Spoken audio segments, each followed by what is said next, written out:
साध्वी विभा से जानिए ग्रह नक्षत्रों की दशा और जीवन से जुड़ी समस्याओं का समाधान। संपर्क सूत्र 9935111366। जय श्री राम। FRU चैनल पर आप सभी लोग का बहुत बहुत स्वागत है। तो सर्वप्रथम आप सभी दर्शकों को रक्षाबंधन पर्व की ढेर सारी शुभकामना एवं आशीर्वाद। आज जो हम आप लोग के लिए विषय लेकर उपस्थित हुए हैं वह अत्यंत महत्वपूर्ण है, इस कारण भी कि खासतौर पे जो रक्षाबंधन पर्व है उस पर हम जिस तरीके से रक्षाबंधन इस समय हम लोग मनाते हैं ये पर्व, वो उचित नहीं है। वैदिक काल से यह जो चीज़ें आरंभ हुई तो वैदिक रक्षा सूत्र बनाने का भी विधान रचा गया। कौन सा ऐसा रक्षा सूत्र जो कलाई पर हमें दीर्घ जीविता प्रदान करता है, दीर्घ जीवन देता है, साथ ही साथ हमें यशस्वी जीवन देता है और हर क्षेत्र में विजय भी मिलता है। उन्नति के चाहने वाले लोग किस प्रकार के रक्षा सूत्र का उपयोग करें वो हम आज आपके समक्ष रखेंगे। बहनें, आजकल क्या होता है कि थोड़ा सा होड़ जैसा लग गया है कि मार्केट में कौन सा बहुत कॉस्टली, बहुत महंगे महंगे रक्षा सूत्र आए हुए हैं, मैं अपने भाई के लिए ले जाऊंगी तो मेरा भाई बहुत प्रसन्न होगा, आसपास के लोग देखेंगे तो कहेंगे कि हाँ बहन ने कितना ये प्रेम करती है अपने भाई से, इतना कीमती रक्षा सूत्र लेकर आई है। ऐसी बिल्कुल धारणा जो है ये बिल्कुल गलत है।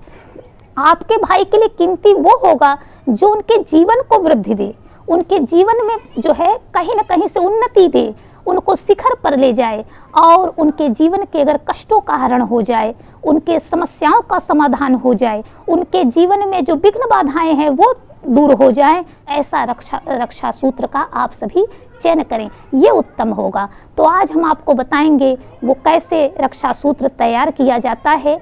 तो बने रहे हमारे साथ, हम आपको शीघ्र बताएंगे वैदिक रक्षा सूत्र बनाने की विधि। तो सबसे पहले जो वैदिक रक्षा सूत्र बनाने के लिए आपको सामग्री चाहिए वो आप कुछ भरने के लिए ले लीजिए, या तो आप किसी कपड़े में बनाएं।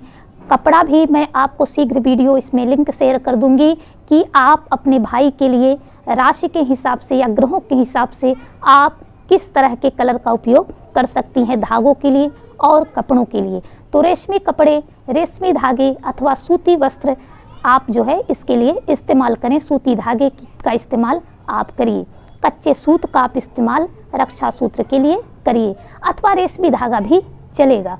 लेकिन अगर जो लोग चाहते हैं कि ये थोड़ा कठिन है, सिलाई करना पड़ेगा, उसको व्यवस्थित बांधना पड़ेगा कपड़े में, तो वो लोग क्या करें कि मार्केट में ताबीज आता है, अगर आप सामर्थ्यवान हैं तो आप स्वर्ण का ताबीज भी ले सकते हैं। अगर आप चाहें तो स्वर्ण बहुत कीमती अगर आपको लग रहा है तो चांदी का ताबीज ले लीजिए। अगर चांदी का भी आपको लगे कि नहीं ले सकते तो आप एकदम नॉर्मल, देखिए जैसे ये मैंने तैयार किया है, देखिए ये है तांबे का, ये तांबे का ताबीज है। और ये देखिए मैंने रक्षा सूत्र तैयार करके रखा है। ये मैंने पुष्य नक्षत्र में तैयार कर लिया था, क्योंकि रवि पुष्य में किसी भी तरह से कोई चीज़ सिद्ध कर लीजिए तो बहुत उत्तम होता है। तो मुझे मंत्रों से भी से सिद्ध करना था, तो मैंने पूर्व से ही बहुत सारे रक्षा सूत्र तैयार करके रख लिया था अपने उपयोग के लिए भी, और जो अपने जो शुभचिंतक हैं बहुत सारे लोग मंगाते हैं तो ऐसे सबको भेजने के लिए मैंने पहले से ही तैयार करके रखा है। तो इस तरह से आप जो है मार्केट से ले लीजिए। देख लीजिए ये मैंने तांबे का है, मैंने चांदी का भी तैयार करके रखा है और कुछ लोगों के लिए मैंने स्वर्ण का भी तैयार करके रखा है। तो आप अपने सामर्थ्य अनुसार कोई भी चीज़ चयन कर सकती हैं। तो ये क्या होता है कि ये सरलता से तैयार हो जाता है, इस पर बहुत टाइम भी नहीं लगता। आप इस तरह से ताबीज ले लीजिए और उसे जहाँ भी घुमाने के लिए व्यवस्था आप करवा सकती हैं। और स्वर्णकार के यहाँ आप जाएंगे तो ये चीज़ें वो बना देते हैं इस तरह से, तो बड़ा अच्छा सा वो तैयार कर देते हैं। ये मतलब खिसकेगा नहीं और बहुत अच्छे से कलाई में आप बांधेंगी तो सेट हो जाएगा। तो इस तरह से आप 3 ताबीज, अथवा अगर आपको कम सामग्री इस्तेमाल करनी है, हालांकि 5 चीज़ें तो डालनी है जो मैं आपको बताऊंगी, मैं थोड़ा सा और कुछ चीज़ें इसमें डालती हूँ तो वो भी मैं आपको बता दूंगी। तो आपको सर्वप्रथम इसमें जो चीज़ें डालना है तो डायरेक्ट आपको नहीं डालना है, आप एक भोजपत्र लीजिए। भोजपत्र बहुत छोटा सा लीजिएगा जो आसानी से इसके अंदर जा सके, क्योंकि देखिए आप अब साइज आपके यहाँ कैसा मिलता है, आप बड़ा साइज भी ले सकती हैं, छोटा साइज भी ले सकती हैं। मेरे यहाँ इस साइज का मिल रहा था तो मैंने क्या किया कि ये थोड़ा बड़ा है, मैंने इस साइज का लिया है, तो ये मैंने 3 लिया है और 3 गुहुआ लिया है। तो आप क्या करिए कि जिस प्रकार से आपका रहे ताबीज, उसी आकार का आप माने ये समझ लीजिएगा कि कितना बड़ा भोजपत्र इसमें अच्छे से चला जाएगा, उसी आधार पे आप भोजपत्र का चयन करिए। तो भोजपत्र ले लीजिए छोटा सा टुकड़ा, उसी भोजपत्र पे आपको रखना है क्या क्या, वो मैं आपको बता दे रही हूँ। तो पहले तो वैदिक रक्षा सूत्र बनाने का विधान बताऊंगी, और मैं जो है उसके बाद थोड़ा सा अपनी कुछ चीज़ें बताऊंगी कि मैं तंत्र से संबंधित क्या क्या चीज़ें और डालती हूँ इसमें। तो सबसे पहले आप वैदिक रक्षा सूत्र जो सिंपल तरीके से तैयार होता है, और ये बहुत ही मैं सबका महात्म्य भी बताऊंगी कि कौन सी चीज़ डालने का क्या महात्म्य है। तो आप इसमें जो डालें वो आप चंदन पहले डाल दीजिए। चंदन कैसे डालेंगे, उसी भोजपत्र पे चंदन को रख दीजिएगा। तो चंदन जो है वो आप प्योर अगर मिल सके, मलयागिरी या श्वेत चंदन या रक्त चंदन, तो सभी चंदन का अलग अलग महात्म्य है, लेकिन आप ओरिजिनल चंदन का ही उपयोग करें इसके लिए तो ज़्यादा उत्तम होगा। तो आप क्या करें कि चंदन रख लीजिए। चंदन जो है, चंदन का महात्म्य भी बताते चले आपको। चंदन शीतलता का प्रतीक है और मस्तिष्क को ये बहुत अच्छी माने खुराक देता है। हम लोग भोजन करते हैं शरीर को स्वस्थ रखने के लिए, लेकिन मस्तिष्क को ऊर्जा किससे प्राप्त होती है। हम जब छोटे थे तो है ना, एक हम लोग कहानी पढ़े थे कि गेहूं और गुलाब। तो उसमें जो लेखक हैं उन्होंने लिखा था कि गेहूं से उदर की तृप्ति होती है, यानी गेहूं से हमारा पेट भरता है, परंतु गुलाब से हमारा मस्तिष्क जो है स्वस्थ होता है। गुलाब किसकी खुराक है, मस्तिष्क की। तो जहाँ भी सुगंध है, जहाँ भी शीतलता है, जहाँ भी अच्छी सुगंध होती है, खुशबू होती है, वो हमारे मस्तिष्क की खुराक होती है, टॉनिक होती है। इसीलिए आप देखिए कि जहाँ भी सुगंधित वातावरण हो वहाँ सहजता से नींद आ जाती है और मस्तिष्क जो है शीतल होता है। मस्तिष्क पे इतना ज़्यादा लोड है, सब कार्य तो हम मस्तिष्क से सोच के ही करते हैं। तो इसलिए आज मस्तिष्क पर जो है हम कहीं ना कहीं से इतने मतलब बेकार वातावरण में रहते हैं, प्रदूषण में रहते हैं कि कहीं ना कहीं से हमारे मस्तिष्क इसी कारण से कमज़ोर होते जा रहे हैं। कम अवस्था में भी भूलने की बीमारी होती जा रही है। क्यों? क्योंकि मस्तिष्क को जो चाहिए वो हम नहीं दे पाते। और महामृत्युंजय का मंत्र जब हम बोलते हैं ना, तो उसमें आता है सुगंधिम पुष्टि वर्धनम। तो सुगंधि से पुष्टि होता है, माने जीवन जो है आपका बढ़ता है। तो जीवन को जो बढ़ाना चाहते हैं उनको सुगंधि धारण करना चाहिए। इस नाते हम रक्षा सूत्र जब बनाते हैं तो उसमें क्या डालते हैं, चंदन। चंदन में क्या क्या चीज़ें होती है, एक तो शीतल होता है, दूसरा सुगंधित होता है। तो सुगंधिम पुष्टि वर्धनम, अगर आप अपने भाई को चाहते हैं कि वो दीर्घजीवी हों तो आप इसमें चंदन रख दें। चंदन आपने सम्मिलित कर लिया। अब दूसरी चीज़ मैं जो आपको बता रही हूँ वो ध्यान से सुनिएगा। आपको लेना है सरसों। अब सरसों किस लिए लेना है, सरसों का भी महात्म्य मैं आपको बता दूं। सरसों का जो स्वभाव होता है तीक्ष्ण होता है, तीक्ष्ण। तो समाज में आप बहुत भले बन करके जीवन चलाएं तो जंगल में जो सीधी लकड़ियां होती है ना, उसको लोग जल्दी काट देते हैं, लेकिन जो टेढ़े मेढ़े लकड़ियां होती हैं उनको बहुत कम लोग छेड़ते हैं। तो शत्रुओं के प्रति हम तीक्ष्ण रहें। शत्रु कौन कौन से, हमारे भीतर भी बहुत सारे शत्रु हैं। लोभ, मोह, देश भर के शत्रु, क्रोध, ये सब हमारे भीतर के शत्रु हैं। तो हम अंदर बाहर हर प्रकार के शत्रुओं के प्रति तीक्ष्ण रहें, कटु रहें। तो इस कारण से हम सरसों इस्तेमाल करते हैं। अगर सरसों आप जो है इस्तेमाल करेंगी रक्षा सूत्र बनाने में, तो आप ये जान लीजिए कि आपके भाई के अंदर बुराई प्रवेश नहीं कर पाएगा, बुराइयों के प्रति वो तीक्ष्ण रहेंगे। तो हमने सम्मिलित कर लिया क्या, सरसों और चंदन। तीसरा चीज आपको सम्मिलित करना है दुर्वा। दुर्वा यानी दूब। दूब हम क्यों सम्मिलित करते हैं, दूब का अत्यधिक महात्म्य है। दूब का तो महात्म्य छोटे शब्दों में उसका व्याख्यान करना मुश्किल है। दूब के बारे में मैंने पूर्व से भी बहुत सारे वीडियो बना रखे हैं और आपको मैं लिंक शेयर कर दूंगी, आप उसे सुन लीजिएगा। संक्षिप्त में मैं बताती चलूं, दुर्वा वशीकरण का भी प्रतीक है। दुर्वा जो धारण किए रहते हैं, समाज पर उनका अच्छा प्रभाव पड़ता है, समाज उनसे सम्मोहित होता है। वो कहीं अपनी बात रखते हैं तो उनकी बात कटती नहीं है, ये दुर्वा का महात्म्य है। और दूसरी चीज, दुर्वा जो प्रिय है वो विघ्नेश्वर को प्रिय है, यानी गणेश जी महाराज को, तो आप जब दुर्वा अपने भाई के लिए चयन करेंगी रक्षा सूत्र बनाने में, तो उनके मार्ग के समस्त विघ्न बाधाएं दूर होंगी इस दुर्वा से। इसलिए दुर्वा को भी सम्मिलित करें। 3 चीजें मैंने बता दिया है। चौथा चीज है अक्षत। अक्षत अर्थात एकदम खड़ा चावल, खंड खंड न हो, एकदम अक्षत हो, खंडित न हो, ऐसा चावल आपको चयन करना है। 5 दाने ले लीजिए और आप क्या करिए, वो 5 दाने आप जो अक्षत है उसको आप रक्षा सूत्र में सम्मिलित करिए। लेकिन अब मैं आपको ये भी बता दूं कि हम अक्षत क्यों सम्मिलित करते हैं।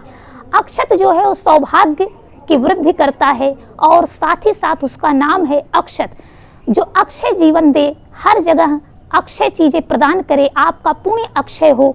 तो आप इस नाते खास तौर पे सौभाग्यवर्धक है और वृद्धिवर्धक है, कुल वृद्धिकारक है, इस नाते हम अक्षत प्रयोग में लाते हैं। तो आप चौथा चीज अक्षत मिला लें।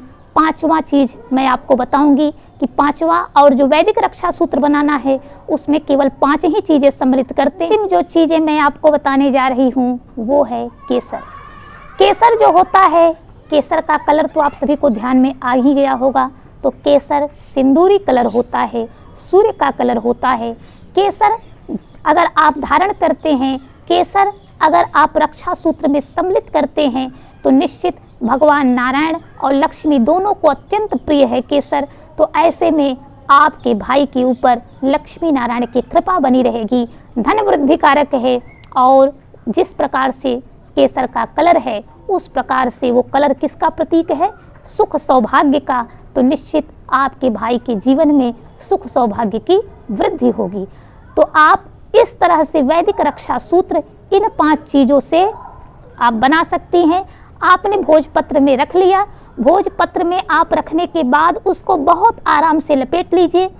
लपेटने के बाद आप इस तरह से इस ताबीज में आपको भर लेना है। खोल करके, अब चूंकि मैंने इसमें पहले से भरा हुआ है तो खोल कर, ये देखिए मैंने ढक्कन हटा दिया, आप इसमें भर लीजिए और भर करके आप ढक्कन को बंद कर दीजिए। अगर आपको लगे कि तीनों में भरना है तो तीनों के लिए आप अलग अलग सामग्री भी इस्तेमाल कर सकती हैं। और आप चाहें तो अगर आपके पास छोटा छोटा ताबीज है तो आप जो मैंने चीज़ें बताया वो आप बारी बारी से सब में भर सकती हैं, जैसे आपकी व्यवस्था बने। बस आपको 5 चीज़ों से रक्षा सूत्र तैयार करना है। अब इसके अतिरिक्त मैंने आपको और बता दूं कि और क्या क्या चीज़ें आप इसमें मिला सकते हैं। जिन भाइयों का विवाह न हो रहा हो और आपको ये लग रहा हो कि भाई का विवाह शीघ्र हो, भाई के विवाह में बहुत सारी बाधाएं, बहुत सारी अड़चनें बार बार खड़ी हो जाती हैं, तो ऐसे में आप हल्दी, पीली हल्दी आप ले करके उसे सम्मिलित कर सकती हैं रक्षा सूत्र बनाने में। पीली हल्दी जो है वो सौभाग्य कारक होता है और ऐसे में खास तौर पे बृहस्पति ग्रह को अत्यंत प्रिय है ये हल्दी। तो जब भी बृहस्पति ग्रह कमजोर बनते हैं तो विवाह में विलंब होता है। तो ऐसे में जब आप हल्दी अपने भाई को राखी बांधने में अगर इस्तेमाल करती हैं तो आप ये समझ लीजिए कि इस हल्दी के कारण निश्चित है कि विवाह शीघ्र कहीं ना कहीं कोई अच्छी व्यवस्था बनेगी और आपको एक अच्छी सी भाभी मिल जाएंगी। इसके साथ ही साथ अब मैं चूँकि कुछ तांत्रिक चीज़ें डालती हूँ, वो चीज़ें मैं बहुत चर्चा नहीं करूँगी। जो चीज़ें बता सकती हूँ वो बताऊँगी, क्योंकि कई ऐसी चीज़ें हैं जो आप लेने में मतलब थोड़ा सा कॉस्टली भी है, बहुत दुर्लभ है। अगर मैं चीज़ें बता भी दी तो आप लोग भ्रमित होंगे और शुद्ध चीज़ें वो चीज़ें नहीं मिल पाती, इस नाते मैं उसकी चर्चा नहीं करूँगी। मैंने एक इसमें मिलाया है भोजपत्र पर अपनी इष्ट माता का यंत्र। तो मेरी इष्ट जो है वो कालिका हैं, तो मैं काली यंत्र एक भोजपत्र पे बनाती हूँ। लेकिन इसे जब भी मैं बनाती हूँ, रवि पुष्य या तो गुरु पुष्य, ऐसा कोई मतलब पुष्य नक्षत्र का योग जब टकराता है तो मैं इस यंत्र को बनाती हूँ और उसे वर्ष भर या और भी अधिक समय तक सिद्ध करती हूँ। सिद्ध करके मेरे पास यंत्र बहुत सारे रखे हुए रहते हैं और जब भी मुझे प्रयोग करना होता है अपने भाइयों के लिए, उनका जीवन ठीक हो, इस कारण से मैं रक्षा सूत्र बनाती हूँ। तो उसमें इस यंत्र को मैं सम्मिलित करती हूँ तो एक में पूरा पूरा वो यंत्र में भर देती हूँ। भोजपत्र पे बना हुआ उसको आसानी से लपेटना है जिससे वो खंडित न हो, टूटे नहीं। आप इसकी जगह एक काम कर सकते हैं कि अगर आपको लगे कि इष्ट मंत्र या कहीं ना कहीं से भगवान का भी नाम जो है मुझे सम्मिलित करना है रक्षा सूत्र बनाने में, तो आप भोजपत्र पे कुछ ना कर सकें तो केवल लाल कलर का कुछ भी आप ले लीजिए, मतलब रोली और उसमें घी मिला करके एक स्याही जैसा बना लीजिए। गोरोचन तो मिलना मुश्किल है, आप चूँकि शुद्धता मैं नहीं कह सकती कि आपको शुद्ध गोरोचन मिल जाएगा, तो गोरोचन आप रहने दीजिए। आप केवल शुद्ध कुमकुम ले लीजिए या तो शुद्ध आपको रोली मिल जाए, रोली ले लीजिए। रोली में आप घी मिला करके स्याही जैसा बना लीजिए और क्या करिए, उससे लिखिए कोई एक मंत्र, चाहे ओम गंगणपतये नमः या जो भी आपकी इष्ट हो। अगर आपकी देवी इष्ट हैं तो ऐं ह्रीं क्लीं चामुंडाय विच्चे कोई भी आप मंत्र जो है लिख सकती हैं और लिख करके अपने भाई की कलाई पर बांध सकती हैं। अपने भाई से देखिए, जब मंत्र सम्मिलित करिए तो एक चीज़ सावधान रहिएगा कि अपने भाई से कहिएगा, पहले दिन तो आप यहाँ राखी बांध देंगी, लेकिन दूसरे दिन आप कह दीजिए कि मतलब वो यहाँ पर, या पहले दिन ही आप यहाँ पे कोई और सूत्र बांध दीजिए। और रक्षा सूत्र यहाँ अगर आप बाजू पे बांधती हैं तो वो आपका कहीं ना कहीं से सुरक्षित होगा। सुरक्षित इस दृष्टि से मैं कह रही हूँ कि अशौच अवस्था में, अशुद्धि अवस्था में हम मंत्र शक्ति का अगर हाथ में है तो वो ठीक नहीं होता। यहाँ आप बंधवा देंगे तो उत्तम रहेगा। ऐसे में अगर भाई आपके कहीं बाहर जा रहे हैं और कहीं ना कहीं से अगर अशौच अवस्था स्थिति उत्पन्न होती है तो कहीं से भी उनका यह जो सामग्री है वह अपवित्र अवस्था में नहीं बन पाएगा। तो इस तरह से आप लोग के समक्ष हमने वैदिक रक्षा सूत्र विधान रखा। अगर आप लोग के लिए यह जानकारी उपयोगी रही हो तो उन सारे बंधुओं तक, उन सारी बहनों के लिए भी यह वीडियो शेयर करें जो इसको लेकर के परेशान होते हैं। वैदिक रक्षा सूत्र यह भारत भूमि के प्रत्येक बहनें बनाना सीखें और वैदिक रक्षा सूत्र का प्रचार प्रसार तेजी से हो। ये दायित्व आपका भी है। अब देखते हैं आप लोग अपने दायित्वों का निर्वहन कितना करते हैं। तो बने रहें हमारे साथ। अगर आप हमारे चैनल पर नए हैं तो कृपया चैनल को सब्सक्राइब करना बिल्कुल ना भूलें और बेल आइकन भी प्रेस कर दें, जिससे हमारे द्वारा डाले गए वीडियो की संपूर्ण जानकारी आप लोगों तक पहुंचती रहे, नोटिफिकेशन आप सभी को मिल जाए। शुभम भूयात। ओम नमः शिवाय।